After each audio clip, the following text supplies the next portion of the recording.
Hi, Rosemary Cunningham here. What I thought I'd do for you is to do a little short series of videos about my favourite essential oils. I studied aromatherapy back in 1994 and I was lucky to have two phenomenal teachers. One was a guy called Rosemary, who runs a company called Fragrant Earth.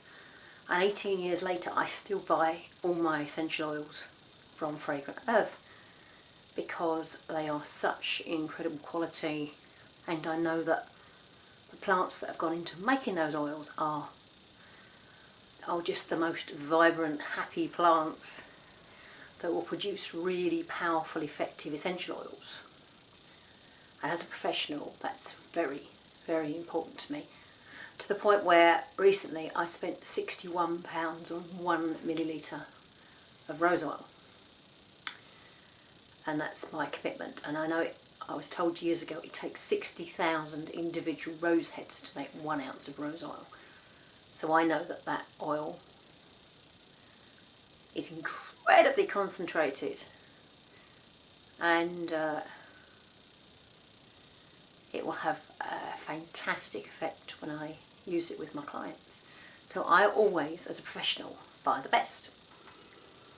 And just to tell you, to me, buying essential oils is like buying fine wines. To a large extent, you get what you pay for. And the price varies according to the harvest, the season, how they're harvested, how much care someone takes with them. And I go very consistently to the same supplier because I trust them, basically. I train with this gentleman and I know that he runs his business with very, very high ethics and authenticity and integrity. And if I buy an oil from him, I know I'm getting something really incredible. And if I don't think I am, I'll send it back. But it's never happened in 18 years. That's why I spend that kind of money on those oils. And believe me, 1 ml of essential oil could be only 15 drops. So that gives you an idea of what I'm paying for my oils. But that is the most expensive one I've ever bought, I hasten to add. So what I thought I'd do, I'll start doing a little series about oils, and I'll throw in some of the general stuff as we go. And today I'm going to start with probably my favourite oil, which is frankincense. Anyone who knows me, who's ever been to see me for a treatment or a coaching session, whether that's for a physical issue or an emotional issue, may well have been given some frankincense to sniff or to take home with them. And let me show you how it starts its life. Okay, so this is frankincense. This is little granules of resin. And what happens is basically the bark of the tree bleeds. It can either be scored with a knife or sometimes they bleed naturally. And the little droplets of the resin oozes out, and when it hits the air it starts becoming solid, and they fall off and they gather on the ground in the wilds of somewhere like the Bible lands, and somebody will go along and pick those up, and these can be burnt as incense using charcoal. Charcoal's for the heat, and then you burn this on top. But my preference is a really pure distilled essential oil. I'll show you the one I use. This is from Fragrant Earth, my favourite company, who are based in Glastonbury in the UK. Their website is fragrantearth.com, and I don't get any commission for sending you there, believe me. I just have a great belief in them. I've been buying this oil from Jan's company since, I suppose, 1994, and I have strayed. I have bought it from other places, but it's just not the same. And let me just show you. So this is 2 mils, yes, and this probably cost me about £6 sterling. And it's when you sniff essential oils, can I suggest you don't give a big inhalation, because they are so powerful. As you can imagine, 60,000 rose heads in 1 ounce of rose oil. You are getting a humongous amount of plant every time you sniff. And that goes straight into your brain. And it's a bit like taking cocaine. The effect is excuse me, I have to confess, I've never taken cocaine, but I've watched other people take it on films. And it's also like the way someone has an anaesthetic. It goes straight into their blood and it knocks them out. These have that kind of effect on your brain and your psyche and your emotions instantly. It's quite incredible. So when you sniff an essential oil, may I suggest you just hold it and you just give yourself a little waft. Just waft it towards yourself with your fingers, and then somebody once described it as taking a rabbit sniffer.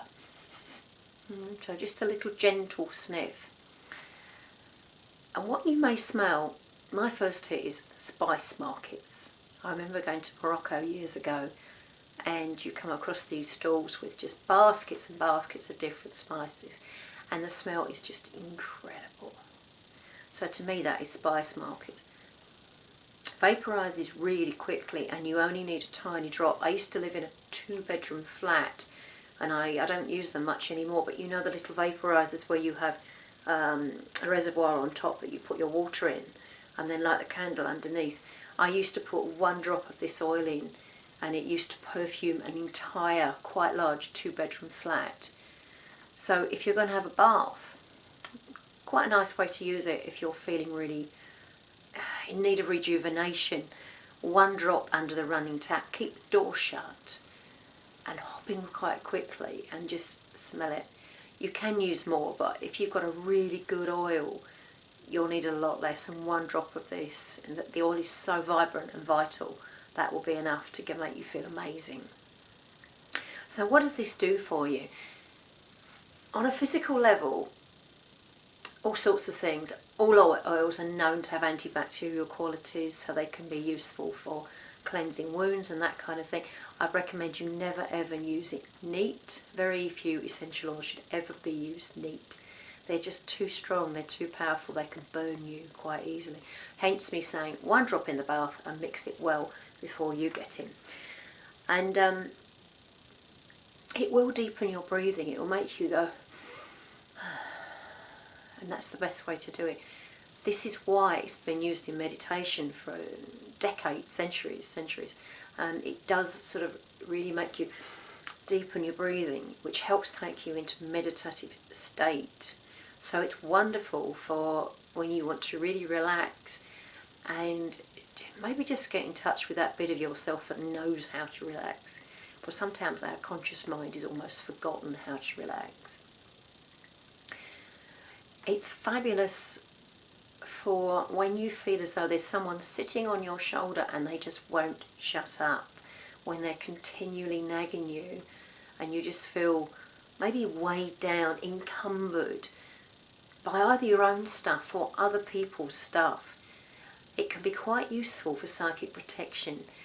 I work at my local hospital where I did my nurse training years ago, and I've been known to give this just a little bit to the staff there and sometimes send them off to buy their own oil, because it seems to give you a little layer of psychic protection.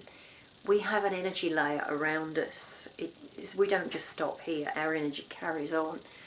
And what this seems to do is to get into that energy layer and infuse it with something nice and pleasant, which is like a little buffer zone between you and the outside world. So when you're entering a situation where there's a lot of stuff going on, maybe it's politics at work, maybe it's arguments in the family, you can use this. You can put it in the bath, you can put it on a tissue. I'll tell you how I use it in a minute. And almost visualise that you've got this beautiful frankincense buffer zone around you, which is protecting you when you enter a situation, or even at the end of the day when you want to wash everyone else's stuff off yourself if you've been to work and you come home and you really feel loaded down. I used to feel like that when I worked. I was still nursing, and I just used to come home and maybe have a shower or a bath and just visualise everyone else's stuff being washed down the plug hole. Fabulous technique. When I was still nursing, I used to use a tiny bit of this just under my collar, and it used to help me just to relax more and enjoy what I was doing. It kind of put my feet firmly on the ground. However, at the same time, it just gave me that and allowed me to stop worrying and just get on and do what I had to do. It was towards the end of my nursing career when I was getting a bit uptight, and it really helped me through difficult days. So I used to just put it on my collar before I went to work. So lovely for anything to do with breathing problems, where maybe you're just not deepening your breathing. Fabulous for panic attacks, any sort of anxiety. I'm talking about it now because I have sold bottles and bottles and bottles of this recently. I just order it in like this and sell it to my clients, because there are a lot of troubled people out there who are really feeling quite weighed down, and they sometimes come to me for coaching, but they equally sometimes come to me because they're stressed and maybe they've got physical symptoms. And frankincense is wonderful, beautiful combined with other oils, particularly with rose, or lovely with lavender. I'll cover rose and lavender at different times. However, you don't need to blend it. It is totally unique by itself. It's a wonderful, wonderful nature's blend of perfection, if you like. And if you order this one, particularly from Fragrant Earth, and they do sell overseas as well, I guarantee that you will receive an oil that is just perfect in every way. You might not want to use it all the time. May I suggest that when you're wondering which oil to use on a certain day, I'm going to teach you to have a little library of them. Just open it up, sniff it. Does it appeal to you? On a gut level, is that what I need today? And if it's, I don't think so, then just put it aside and try another oil. It isn't what you need at that particular time. It will be another time, but not that particular day. There's another oil that has got a better emotional match for you. And the reason I'm getting you to sniff them is, on some level, you know what you need. Your gut instinct will tell you, so trust it. Smell it. If you like it, use it. If you don't, put it aside. Either try something else or don't use anything on that day. So that's frankincense. There's an awful lot more about frankincense. There's a book I'd love to recommend if you're interested on it, looking at it on an emotional level. It's called Aromatherapy for Healing the Spirit by Gabriel Moje. He was my main teacher of aromatherapy. It's a fabulous book for really understanding how aromatherapy can help us on an emotional level and make us strong and cope with life and fly. Thank you very much for listening, and I'll be back soon with another oil. Goodbye for now.